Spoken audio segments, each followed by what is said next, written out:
Sophia was 33, a single mother in Florence, Italy, graceful, poised, yet quietly worn down.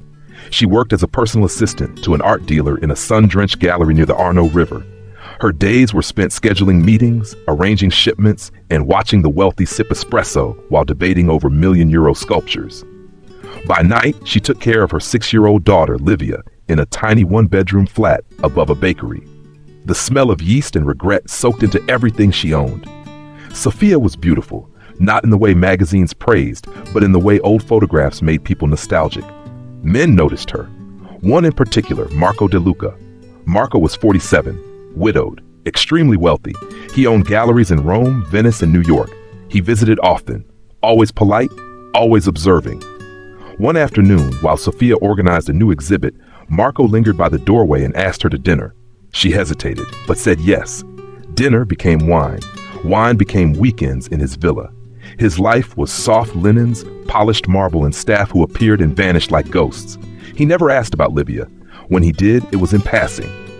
Then, one evening, over dessert by the fire, Marco leaned in and said, "Move in with me. I'll take care of everything. You'll never work again.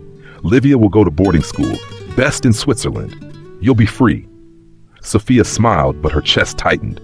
That night, she couldn't sleep. Not because of the offer, but because she couldn't remember the last time someone asked her what she wanted. The next day, she stopped by a small antique shop on Via dei Neri. She wasn't sure why. It had been closed for years, but today, the door was open.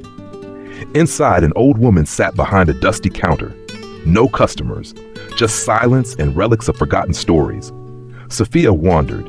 In the back, she found a mirror, oval, cracked in the corner. Its frame was worn but delicately carved, olive branches wrapping around like arms. She looked into it. She didn't see elegance or fatigue. She saw herself, the girl who once painted watercolors in university before dropping out to survive. The old woman walked over and said, "That mirror belonged to a dancer who gave up the stage for marriage. She sold it the day she stopped recognizing the person inside." Sophia asked how much. The woman smiled. "For you, nothing, but promise me. Don't forget who you are when someone offers you everything, except your soul." Sophia left the gallery job that week. Not dramatically, just finally. She opened a tiny studio near San Frediano, painting again for the first time in 10 years. She taught weekend art classes to children, Livia included. Marco sent messages, then lawyers. She never replied. Months later, her work was featured in a local exhibit. One critic said, "There's something raw in her brushstrokes, as if the artist has been silent for years and suddenly decided to scream in color."